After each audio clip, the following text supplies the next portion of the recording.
সেকাল পখাল আউ নাহি। গত জুন 12 তারিখে নূতন সূর্যোদয় হয়ে সারিছি। গত 100 দিন ভিতরে সরকার নেইতিবা বিভিন্ন যোজনা ও নীতিকু সমীক্ষা করলে, আলোচনা করলে এবং আপন মানে যদি জানিবা পাই চাহিবে তাহলে নিশ্চিত ভাবে জানি পারুথিবে কিবড়ি ভাবে নূয়া সরকারর নূয়া যোজনা এবং নূয়া নিষ্পত্তি এবং আমার ম্যানিফেস্টো আধারে আমি কিবড়ি ভাবে কার্যক্রম করিয়া পাই যাউছন্তি। आम सरकार होउछंती लोकंकर सरकार, पीपुल्स गवर्नमेंट।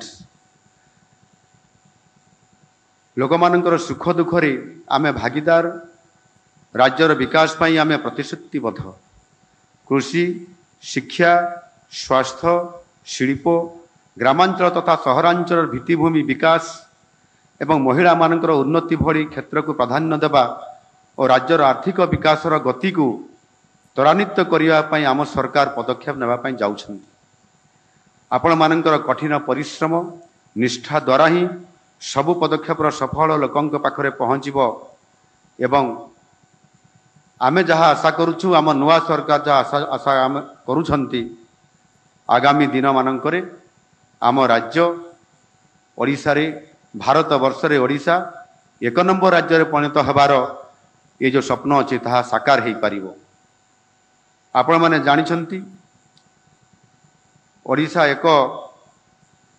संबल रे धनी राज्य। अधिक निश्चित भाव रे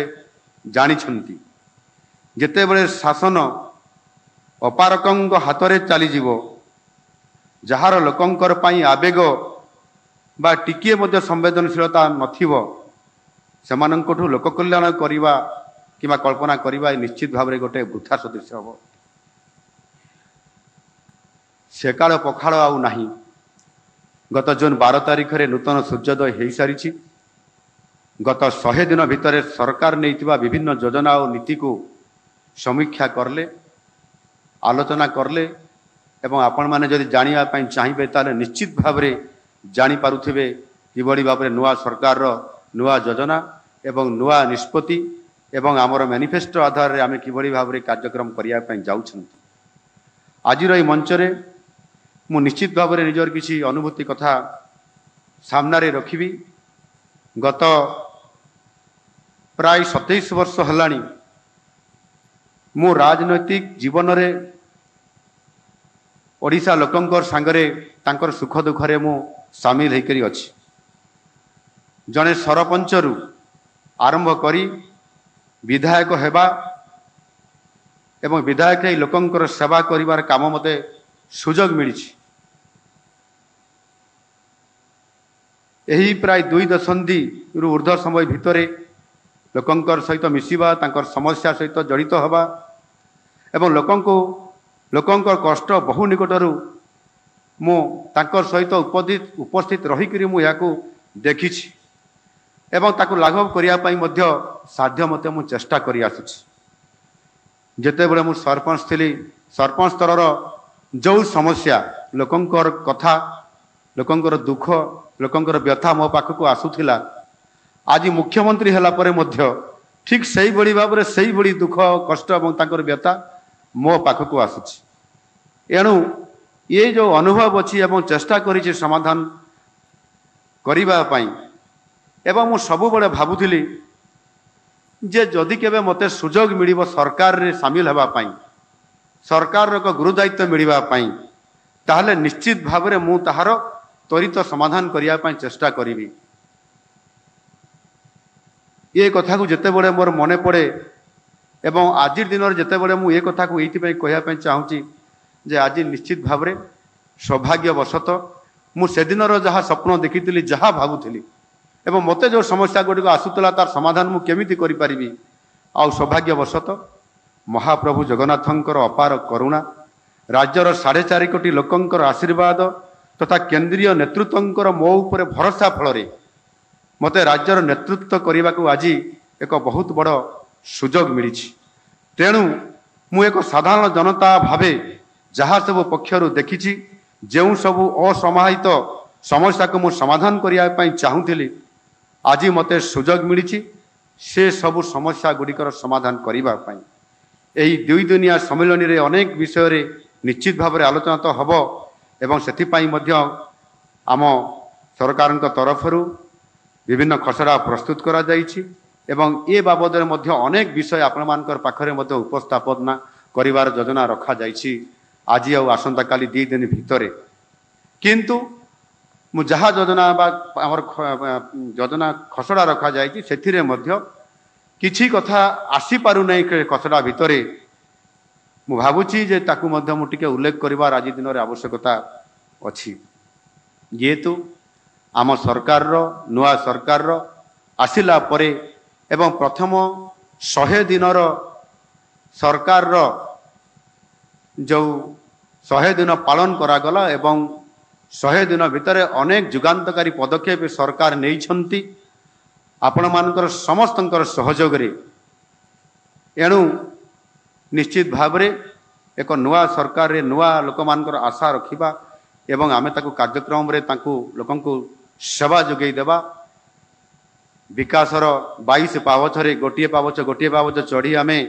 शीर्ष स्थान को पहुँची पारिबा ये लक्ष्य रे आमे अछंती एणु निश्चित भाव रे आमे ताकू किभली भाव रे सफल रूपायन करि पारिबा ये कथा आपण माने कर सहयोग रे ही ता समाधान ही करियो बोली मु आशा करे। सरकारंकर पई सबुठारु चिंताजनक विषय हेउची सरकार प्रस्तुत करुथबा योजना सब ठीक समय रे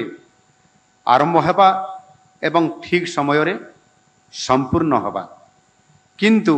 मु व्यक्तिगत भावे मोर ए लंबा राजनीतिक समय भितरे मु अनुभव करिछि जे अधिकांश समय रे एहार बहुत बड़ व्यतिक्रम हेई थाए एवं अहेतुक विलंब जगु सरकार जनता जे असुविधार सम्मुखीन हुअन्ति ताहा नुहे विलंब जगु अनियमितता दुर्नीति प्रकल्प खर्चर अहेतुक विलंब व्यय इत्यादि होई थाए एवं लोकमानकर भितरे आमर जो आशा बा आमर जो लोकन को सेवा देवार मनोभाव थाए ताहा मध्य सफल रूपायन हेई पारे नाही। एक साधारण ट्रेंड मु देखा पाई जे वर्ष सारा कार्यक्रम धीरे धीरे मंथर गति रे चलीथिबो किंतु मार्च मास आसीगले बिजुली बेगर खर्च आरंभ हो यह द्वारा कामर गुणात्मक मान मध्य ह्रास पाई थाए आम सरकार रे अर्थ बरादर अभाव नहीं ठीक समय रे आलोकेशन मध्य दिया जाउछि तेणु अर्थर अभाव किंबा विलंब काम अग्रगतिर बाहाना